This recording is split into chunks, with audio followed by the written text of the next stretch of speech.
తొలి ఏకాదశి. తొలి ఏకాదశి అంటే ఏమిటో మనం తెలుసుకోవాలి. ఎప్పుడు కూడా దేవుడు రకాలు. విగ్రహారాధన ఒక రకం, నిగ్రహారాధన ఒక రకం. నిగ్రహం అంటే ఎదురుకుండా విగ్రహం లేకుండా దేవుణ్ణి పూజించడం నిగ్రహం. ఈ నిగ్రహం అనేది కళ్ళు మూసుకొని తనలో తానున్నటువంటి దైవాన్ని చుట్టమే నిగ్రహారాధన. అది విగ్రహారాధన అక్కడ బొమ్మలు పెట్టుకొని అదిగో దేవుడు అనుకొని చూసి పూజ చేయటం. ఈ నిగ్రహారాధన తపస్సు. ఈ తపస్సులో ప్రధానమైనది చాతుర్మాసాలు అంటారు. చాతుర్మాసాలు ఆషాఢం, కార్తీకం, మాఘం, వైశాఖం. మొదటి అక్షరాలు ఉపయోగిస్తారు. ఆకామావై, ఆషాఢం, కార్తీకం, మాఘం, వైశాఖం. ఇవి 4 చాతుర్మాసాలు. ఇప్పుడు ఈ తొలి ఏకాదశి రోజున శ్రీ మహావిష్ణువు పాల సముద్రంలో యోగ నిద్రలో ఉంటాడట. ఆయన్ని 4 సంవత్సరాలు, 4 నెలలు, ఆషాఢం, కార్తీకం, మాఘం, వైశాఖం, ఈ 4 నెలలు ఆ శ్రీ మహావిష్ణువుని పూజిస్తారు. అదే కార్తీక మాసంలో చిలుక ఏకాదశి అంటారు. ఆ చిలుక ఏకాదశి రోజున మరి పాల సముద్రం నుండి తులసి వనానికి శ్రీ మహావిష్ణువు వస్తాడు. సాక్షాత్ భూలోకంలో తులసి వనంలో శ్రీ మహావిష్ణువు ఉంటాడు. ఆ రోజున ఆయన్ని పూజిస్తారు. విష్ణువు ఆరాధన చాలా విశేషమైంది. అటువంటి విష్ణువుని పూజించడం చాలా విశేషం. ఆ భగవంతుడు ఎటువంటి వాడంటే ఇందుగలడు అందులేడని సందేహము వలదు చక్రి, సర్వోపగతుండు ఎందెందు వెతకి చూచిన అందందేయగలడు దానవాగ్రని వింటే.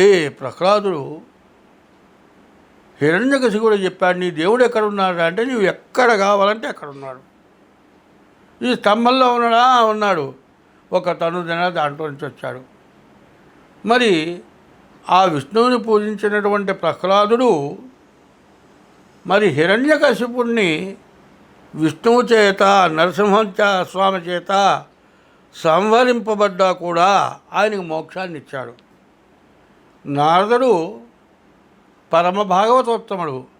ఆయన యొక్క నారాయణ మంత్రాన్ని ఉపదేశింపబడి నారాయణ మంత్రం అనుష్ఠానం చేసినటువంటి ప్రహ్లాదుడు కంటే ముందు ప్రహ్లాద, నారద, పరాశర, పుండరీక, వ్యాస, అంబరీష, శుక, శౌనక, భీష్మదాల్వ్యాన్, రుక్మాంగదార్జున, వశిష్ఠ, విభీషణాదీన్ పుణ్యానిమాన్ పరమ భాగవతాన్ స్మరామి అని పరమ భాగవతోత్తములు అందరూ కూడా ఆయన పూజిస్తారు, ఆ శ్రీ మహావిష్ణువుని. ఆ శ్రీ మహావిష్ణువుని పూజించడానికి ఇది మొట్టమొదటి రోజు. ఇది ఏకాదశి. ఇది తొలి ఏకాదశి, మొట్టమొదటి ఏకాదశి. ఏకాదశిగా అర్థం ఏమిటయా అంటే, ఒకటి మనం చెప్పేది ఆహార నిద్ర అనేది లేకుండా పనిచేస్తూ ఉంటాం. ఎవరి వృత్తిలో వాళ్ళు పనిచేస్తూ ఉంటారు. భోజనం టైం అవుతుంది, ఈ కాస్త అయిపోయిన తర్వాత చేద్దాం, ఈ పని పూర్తయిన తర్వాత చేద్దాం, అయిపోయింది అనుకుంటూ ఉంటాం. పొద్దున మొదలుపెట్టింది రాత్రి 11 గంటల దాకా కూడా ఆ పని పూర్తి కాదు, ఆహారం తినవు. అది ఉపవాసం. ఉపవాసవ్రత శౌచశీలమఘ సంధ్యోపాసనాగ్నిక్రియ జపదానాధ్యయనాది మోక్షప్రాప్తి చేకూరదు. జపదానాధ్యయనాది కర్మముల మోక్షప్రాప్తి చేకూరదు. మరి జపం కానీ వీటి వల్ల కాదు, భగవంతుణ్ణి ఆరాధించడం చేత వస్తుందిట. ఎట్లా ఉంది ఆరాధించాలి అంటే, దానికి ఏం చెప్పాడంటే, ఎప్పుడూ కూడా తలబోడి అయినను తత్వజ్ఞుడే. నీవు తలబోడి గుండు చేసుకుంటే ఎదవముండ కూడా తలబోడి గుండు చేయించుకుంటే తత్వజ్ఞురాలా? సతిని కూడా కుండమన్నవాడు మరి బ్రహ్మచారి అంటారు కదా. పేదివాడు, నపుంసకుడు సతిని కూడడు కదా, వాడు బ్రహ్మచారి యముని. సతిగూడ వియు బ్రహ్మచారి యముని. ఏమి చెప్పదు భక్తిహీనవ్రతంబు. మంత్రం లేకుండా అగ్నిలో నెయ్యి పోస్తే ఏం ఫలితం వస్తుంది? అటువంటి సత్ఫలితాలు రావాలి అంటే ఊరికినే రావు. ఎప్పుడు కూడా భగవంతుణ్ణి ఆరాధించాలి. నారాయణమూర్తి అన్నాడు. కొంతమంది శివుణ్ణి పూజిస్తారు, కొంతమంది విష్ణువుని పూజిస్తారు. శివుడే దేవుడు, విష్ణువు దేవుడు కాదంటారు కొంతమంది. విష్ణువే దేవుడు, శివుడు దేవుడు కాదంటారు. దానికి అర్థం ఏమిటంటే నారాయణ అనేటువంటి మంత్రాన్ని ఏం చెప్పాలి? నారాయణ, నారాయణలో రెండో అక్షరం రా, నమశివాయ రెండో అక్షరం మా. ఈ నారాయణ అనే రెండు అక్షరాలని తీసుకొని రామ అయింది. రామ, నారాయణలో రా, నమశివాయలో మా, ఈ రెండు కలిసి రామ. ఈ రామ అనే మంత్రం చాలా విశేషమైంది. ఇట్లాంటి మంత్రాలు అనేకం ఉన్నాయి. ఇట్లాంటి మంత్రానుష్ఠానాలు చేయటానికి తొలి ఏకాదశి చాలా విశేషమైంది. భగవదారాధన ప్రారంభమైంది.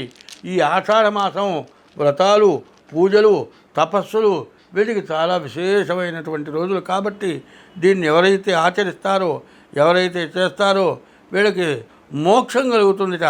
దానికోసం ఈ తొలి ఏకాదశి. ఈ తొలి జీవితంలో ఒక్క ఏకాదశి అన్నారు, జీవితంలో ఒక్క శివరాత్రి అన్నారు. ఎప్పుడైనా సరే ఒక ఏకాదశి భగవంతుణ్ణి ఆరాధిస్తూ నారాయణమూర్తిని పూజిస్తూ ఎవరైతే ఉంటారో వాళ్ళకి ఎటువంటి బాధలు ఉండవు, తొలగిపోతాయనుంది. కాబట్టి శివరాత్రి ఒక మహాశివరాత్రి. ఆ రోజున శివారాధన ఎవరు చేస్తారో వాళ్ళకి మోక్షం. ఇట్లాంటి ఏకాదశి రోజున ఎవరైనా విష్ణువుని పూజిస్తారో వాళ్ళకి మోక్షం. కాబట్టి ఈ ఏకాదశి చాలా ప్రశస్తమైనది. ఈ రోజున విష్ణువుని పూజించడానికి చాలా విశేషమైంది. మహాశివరాత్రి అంటారు. మాఘమాసంలో శివరాత్రి. ఆకామావై, మాఘం అనేది చాలా విశేషమైనటువంటిది. ఆ మాఘమాసంలో బహుళ చతుర్దశ వెళ్ళగా అమావాస్య రోజు శివరాత్రి వస్తుంది. ఆ శివరాత్రి విశేషమైంది, ఈ తొలి ఏకాదశి విశేషమైంది, మధ్యలో మరి చిలుక ఏకాదశి విశేషమైంది. ఈ మూడు కూడా చాలా విశేషమైంది. వీటిల్లో మొట్టమొదటిది అటు ఏకాదశి, అటు తర్వాత శివరాత్రి కంటే ముందు తొలి ఏకాదశి. కాబట్టి ఈ తొలి ఏకాదశిని ఎవరు విష్ణువుని ఆరాధిస్తారో, ఎవరైతే భగవంతుని ప్రార్థిస్తారో వాళ్ళకి విశేషమైన సత్ఫలితం వస్తుంది.